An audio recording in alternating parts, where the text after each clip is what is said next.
Am I the a-hole for not giving frequent updates to a friend's husband when he refused to come to the hospital? Original post. Hey, one of my coworkers/friends came to me at work and said she had bad chest pain, that she needed to go to urgent care. I told her I would cover her shift. We both got off in an hour anyways. When I got off, I noticed my friend sitting on the sidewalk crying in pain. She said the pain was much worse. She said her husband didn't come, so I took her to the hospital myself. When we got there, I sent a text to her husband telling him what hospital we were at. His reply was, "Cool, update me in 20 minutes." Long story short, her gallbladder ruptured and she needed immediate surgery. I called her husband, and he said, "I don't like the smell at the hospital. It makes me sick. Just notify me every 30 minutes on how she's doing." I told him no, that it was serious and he needed to calm down. He didn't reply. A friend got out of surgery. The doctor said she has a bad infection and she will need to stay in the hospital a couple of days. I ended up calling my friend's mom. Her mom immediately asked where her husband was. I told her what he said. Later, I started getting mean messages from him, that he was really mad I didn't give him updates like he asked. My friend's mom showed up and let me know she was texting and asking my friend's husband for updates. He still doesn't know my friend's mom is with her now. I am starting to feel like I am the a-hole for not telling him that I called my friend's mom, or giving him the updates like he asked for. Now for the top comments before reading the update. Not the a-hole. You did a nice thing to support your friend. You did not, however, sign up to be her husband's secretary. He can either get to the hospital like a decent spouse would, or he can sit at home in the dark and hope his wife isn't mad. He's not a decent spouse at all. Opie's friend is better off in the hands of her mom. Hopefully, Mom and Opie will also support friend as she sorts through her thoughts on the waste of space bloke she married and dumps us behind. Opie's not a hole. Opie did the very best thing for her friend. I'm really curious what updates the husband is giving his mother-in-law, given that he doesn't even know what's going on. Opie, you're not an a-hole at all. Your friend's husband, on the other hand... My husband hates hospitals. Hates. But when I got bitten by a cat and was in for nearly a week, he was there before and after work every day. That's what you do when you love someone. Put your discomfort aside for that person when they really need you. Not the a-hole. The audacity of the husband astounds me.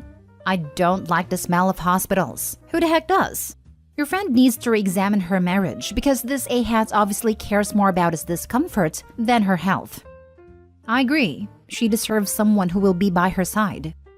I can't even imagine a situation where my spouse gets sick and ends up in the hospital and I'm not there. I would literally not be able to function until I heard directly from the doctor's mouth that they will be okay. It was super scary. The doctor said normally when they remove a gallbladder, it's an outpatient procedure. Since it ruptured and she has a bad infection, it's really serious. That's why I called her mom.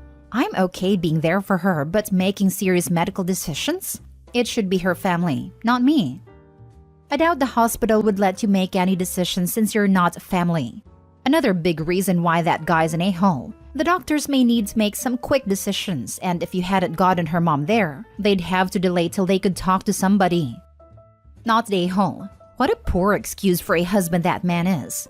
I hope this is the wake-up call that she needs to leave him. At first, when I found her, I thought maybe he was stuck in traffic or couldn't leave work. Now I am wondering if he just didn't want to drive her? Now for the update. My friend is doing better today, and she has decided to separate from her husband. When I went to visit, I got the whole story. When my friend's sister and brother-in-law went to my friend's apartment, they found her husband there playing video games when he was supposed to be at work. Red flag. After my friend called her husband and pressed him, he told her he quit his job and didn't want her to find out. That his job was too stressful and he didn't want to work anymore. He lost his health insurance once he quit. Thankfully, we have health insurance through our company, so my friend is covered. My friend said this was the final straw. She said he does nothing to help their family. They have a 2-year-old daughter he dropped off to the babysitter early this morning, even though he was home. Grown-up daughter. Mommy, why did you and Daddy divorce all those years ago? Mommy. Well, he left me crying on the side of the road with a ruptured gallbladder. And you with a babysitter while he stayed home and played video games after he secretly quit his job. I would like to add, now sweetheart, this is why we don't marry a slug. But odds are he was a horrible dad before divorce. He's probably gonna be a crappy dad post-divorce. The kid won't have to ask her mother why, when she can see with her own eyes what a deadbeat her dad is. No questions needed when the truth is quite evident. Thanks so much for the update. I'm glad she seems to have a good support system, and really glad she's getting out now while the situation is egregious. Otherwise, waiting out those malingering unemployed men can sap the energy and spirits of anyone living with them. Jesus, I was feeling pretty horrible about being single earlier. I feel better now. Glad your friend is doing better and dumping this loser. I'm happy to help. Now for the last story. Update. Am I the a-hole for not attending my friend's wedding on the day of my family's death anniversary? Original post. 7 years ago, I, 35 female, lost my husband, daughter, and mother to a car accident. They were hit by a drunk driver that drove through a red light and killed all of them on impact. Their deaths greatly affected me, and if it weren't for my friends and years of therapy, I would be in a much lower place. I am very thankful for their support and have been able to process my grief properly. 2 years ago, I took a job offer that provided me more benefits than my current one and moved far away from city to another. I traveled back to occasionally meet up with friends, and of course to visit my family's graves on their death anniversary. It is a 7-hour car drive or around an hour by plane. Due to COVID, last year I drove to avoid contact with people and stayed at my old house. This year I plan to do the same thing, but ran into an issue with my friend having her wedding in my old city. A friend, Amy, 33 female, announced she was engaged last year to her boyfriend of 3 months. A friend group and I were quite shocked, as we never even met him nor did we know she was dating anyone, as we usually tell each other. But nonetheless, we congratulated her, and were happy for her. They were supposed to have their wedding last year but couldn't due to COVID and postponed it to this year. We are not in US, by the way, and COVID cases are now less than 10 here in my country. We are allowed gatherings of less than 15 people, and that is what Amy decided to do for her wedding. About a week ago, Amy called me privately to tell me her plans for the wedding. She told me that she's having it on the same day of my family's death anniversary and would like me to not visit their graves and just attend the wedding instead. I was quite shocked that the wedding was planned that specific day and questioned as to why she picked that day.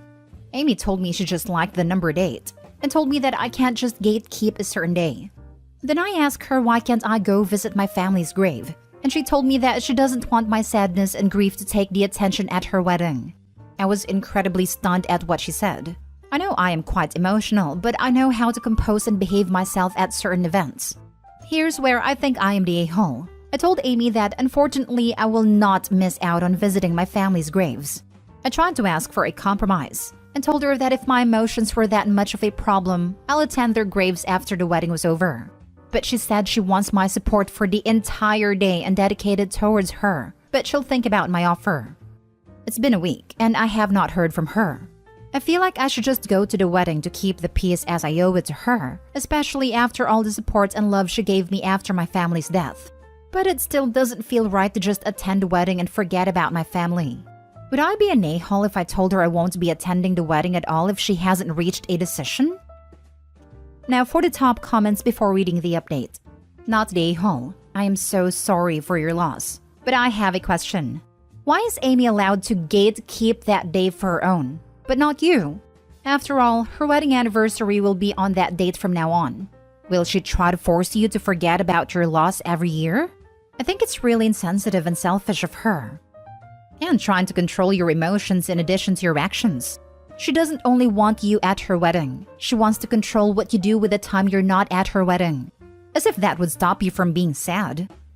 This, Amy gets 0 say in what you do with your day. Go to your family's graves and do your usual ritual. Then go to the wedding. If she asks, tell her what you do when not at her wedding is none of her business. In fact, text her that right now and withdraw your compromise. You don't need to compromise with her for Pete's sake.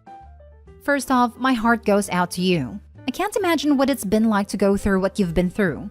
As to the question, she told me that she is having it on the same day of your family's death anniversary and would like me to not visit their graves and just attend the wedding instead. And that's the point at which I knew she was the a-hole. Had she unknowingly picked the same day, invited you, and only found out too late, that might have gotten close to no a-holes here. But deliberately picking the day she knows you grieve on? No. That's not the action of a friend. You aren't gatekeeping that day. She and others can do what they like. You're simply saying that you are not available that day. Not the a-hole. You weren't even close to one, and Amy's just about a double one. Not just for planning her event on that day when she knew its significance, but for pushing you too. She is available that day. She can go to the grave and the wedding, but the bride thinks that's unacceptable. That is wrong, not the a-hole. Exactly. That makes Opie not the a-hole, and her so-called friend a huge one. Seriously, who the heck thinks they have a right to tell any adult what they can and can't do when it comes to grief, or even life in general? Especially in regards to Opie saying she would just visit her family's graves and then attend a wedding, and a friend being, "Oh, that's okay. You can't do that. I'm making this date all about me now, so let's focus on that now." Not the a-hole. This woman is not your friend. At all. In your shoes, I would probably go off along the lines of, "Your wedding will never, ever, ever compete with honoring my dead family. You know, the spouse and daughter and mother I lost? On this same day?" I'm so sorry. Seriously, don't ever speak to her again. Now for the update. Hello Reddit. I want to start off by saying thank you to everyone who replied. I was not expecting my post to get this level of attention. I've read all of your comments and thank you once again. I am in tears and became an emotional mess after reading your thoughtful responses. Thank you for the love and support. I have always felt some sort of emotional burden to my friends, so thank you for your encouraging messages and telling me to keep my head up high. Even though we are all strangers on the internet, it sort of felt like I had gained a new family. My heart goes out to the people who have messaged me privately of their experiences with losing their loved ones to drunk driving as well. Please know I have felt your pain. You are not alone in this, and I wish you all the love in this world. Now for the update. I did what some of you suggested and called my other friends to let them know what Amy had asked of me. They were quite livid and angry for me, as they had no idea what Amy was planning for the wedding. We arranged a Zoom call with her the next day to discuss why she being so insensitive to me. Well, the call was quite the battle. It started off calm, then Amy just blew up. You guys were right when you said that Amy was jealous of the attention that I had received during the time of my family's death anniversary. Her wedding was a way to shift the attention towards her. She tried to explain to us that by having the wedding on that day, it will turn a negative situation into a positive one. When she realized she wasn't convincing enough, it felt as though a mask had fallen from her face, and she started yelling and insulting me. She said that she is tired of having to play the supportive friend role and that it's been 7 years. I should just get over it by now, or go join my family in the ground. My friends lost it and called her every name in the book. I am honestly just shocked and disappointed at a person who used to be my friend. It breaks my heart knowing I lost another person in my life, but I guess you guys are right in the sense that she never really was a friend. I now look back at our friendship and realized it was often one-sided on my part. I wish it didn't take me so long to realize it. No one in our friend group of 6 people are going to her wedding now. We have decided to go no contact with Amy and block her on all social media. My friends have offered to go visit my family's graves together with me. I accepted, and we are now planning to also make a scrapbook with my family's pictures. For once, I'm actually looking forward to this day, and will start to plan more eventful activities like this. Thank you once again to everyone for helping me through this. And please remember, do not drink and drive. I am begging you. Please don't. Please drink responsibly and drive safely, everyone. Edit. I was once again not expecting this amount of attention. I am in literal tears. Thank you everyone for your kind words and sympathy. I appreciate your love and support. I don't think I deserve the awards you all have given me. Thank you, kind strangers. Some are asking about Amy's fiancé and his thoughts. We haven't heard anything as we still haven't even met him. We tried several times to meet him last year, but something always came up. I guess we'll never know his true feelings. Imagine being jealous of the attention one gets for losing their entire family. My gosh. The sheer lack of sympathy and empathy in every way possible is astounding. It's been 7 years. I should just get over it or go join my family in the ground. If she was my friend, she'd be counting her blessings it was a video chat, because that would be enough for me to entirely lose it. Jealous of the support you got after everything you lost? Jesus Christ. Good riddance to bad rubbish there. Sorry that you had to go through this. To find how bad she was though. I am quite shocked about the whole situation. That event in itself is so traumatizing. I hope you seem to have made a great recovery with that ritual of visiting them regularly. And now her friend who intends to get hitched to a guy whom she knows 3 months? Jolly for them. But to tell Opie to not go to the grave so she can hoard her happiness for the entire day. What kind of person says something like that? God, horror. Also, people can say what they want to say about love at first sight, but a 3-month wedding smells like a shotgun wedding, baby on the way, or insanity. That's just a divorce waiting to happen. And anyway, not worth disrespecting Opie's ritual. She said you should join your family in the ground? Wow, screw her. I audibly gasped when I read that part. She's a sick person. I'm so happy Opie is actual, supportive friends.